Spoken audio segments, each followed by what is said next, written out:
Shalom, brothers and sisters. Shalom. Giving honor and praise unto the Most High, the Creator, the Maker of heaven and earth, the one who sees all and is unseen, the one who judges all and is not judged. We're talking about the Most High, the one, brothers and sisters, who set the sea at the bound at the earth and commanded to not move according to his own word. We're talking about the one who told the sun, stand still. We're talking about the one who created the moon for her own purpose. This is whom we're speaking of, brothers and sisters. On a human level, I want to give due respect to the sister and the lady in my life, the sister Sarai Michaela of the tribe of Judah. I want to give a shout out to my human sisters. When I say human, I mean in this case, biological. My sister Maxine, as well as my sister Shantice. I want to give due respect to the brothers, the sisters, the elders, the mothers, the fathers of the house of Israel, who have encouraged me to even want to teach upon this particular subject. This particular subject matter, brothers and sisters, is not going to be long. This is an intro regarding the fact that the land of Israel, our homeland, is not in the land of the West. Now, this may be a little dark in print, but this is what we're going to be talking about come May 13th on this channel at 9 p.m. Eastern Standard Time, most high willing. All right? The Holy Land and the lands of the said Middle East are not in the West. Now, we already know that the word Zarak in Hebrew means east, and it also means sun rising. So now when we go in the book of Isaiah, and it says from the sun rising even unto the west, the word for west in Hebrew, W-E-S-T, is the word Ma'arab. The word for south in Hebrew is the word Negeb. The word for north in Hebrew is the word Zafon. The word for east in Hebrew, besides the word Zarqa or Zerak, is the word Quedem or Quedma. The same root word Quadam or Quedem, which also means ancient. So, brothers and sisters, these are some of the things we want to point out for edification purposes. Now, this is not going to be long. This is an intro of what we will be discussing. Creator willing, come May 13th, this so-called Thursday coming on this channel, 9 p.m. Eastern Standard Time. We're going to read one citation from the scriptures, however, tonight on this subject matter. And that is in the book of Leviticus chapter 26. And we're going to start, brothers and sisters, in verse 31. We in the scriptures, Leviticus chapter 26, verse 31, because we want to let the book speak for edification purposes. All right? Yes, I have teachers.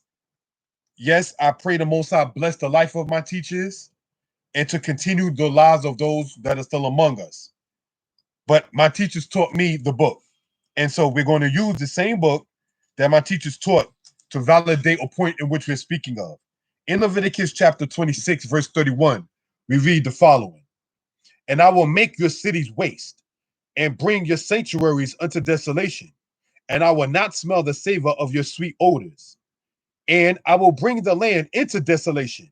And your enemies which dwell therein shall be astonished at it. Now, what enemies did Israel have? Philistines, Moabites, Ammonites, Ishmaelites, Edomites. Let's continue. All right. Verse 33. Leviticus 26, verse 33.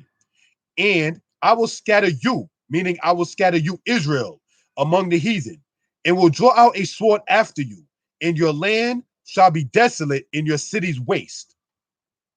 Brothers and sisters, we want to take a brief moment, if we will, right? Not playing salesman or anything like that. But in this book right here, right, on Deuteronomy, the 28th chapter, it says that the lands of Israel, brothers and sisters, or the lands in the land of Israel, will be laid waste. Brothers and sisters, I'd like to sit there and show you what the tribe of Dan and the tribe of Naphtali land looks of today. This is how the tribe of Dan land looks and how the land of Naphtali looks. Nothing grows there, brothers and sisters, as we can sit there and see in this picture here. That what we just saw is part in the year 2018, how the land of Dan looks in part and how the land of Naphtali looks. Let's go on, brothers and sisters. And it says the following. Verse 34. Then shall the land enjoy her Sabbaths, as long as it lieth desolate, and ye be in your enemy's land. Even then shall the land rest and enjoy her Sabbaths. As long as it lieth desolate, it shall rest, because it did not rest in your Sabbath when you dwelt upon it. Now, brothers and sisters, in the land having rest, when the children of Israel were supposed to let the land rest every Shabbat, every 7 days, you're supposed to let the land rest every 6 to 7 years when you read Leviticus 25. They worked the land, they worked the land, they worked the land. So now when we go say here in the book of Baruch, right, chapter 2, for edification purposes, Baruch was the scribe of the prophet Jeremiah. And brothers and sisters, as we stated, we're going to let the book speak. All right, giving due respect again on a human level to the beautiful lady in my life. She actually is the one who got me this apocrypha. All right, we're in the book of Baruch, and it's on page 102 in this one. Pardon me for not knowing it off the top of my head. All right, and we're going to read in chapter 2, verse 30, and see what it says in this particular case. All right, it says the following. For I knew that they would not hear me, because it is a stiff-necked people. But in the land of their captivities, they shall remember themselves, and I shall know that I am Yah, their power. For I will give them a heart and ears to hear. So now, what does it say in the book of Baruch? That in the land of our enemies, Israel will come to know who they are. Let's go to Ezekiel to confirm that in the Tanakh. All right? We're going to go to the book of the prophet Ezekiel, chapter 6, verse 8, to let the book speak again, brothers and sisters. Now, Ezekiel was contemporary, for those who know the history, with Jeremiah. It says the following. Ezekiel chapter 6, verse 8. Yet will I leave a remnant, that ye may have some that shall escape the sword among the nations, when you shall be scattered through the countries. So the Most High stated that he will leave a remnant, and out of that remnant that shall escape the sword shall remember the Most High, which means that Israel, as it says in the book of Psalms, forgot the Most High. As it says in the book of Ezekiel 22, Israel forgot the Most High. So now we have to, as pointed out, while in the land of our enemies, return to the Most High.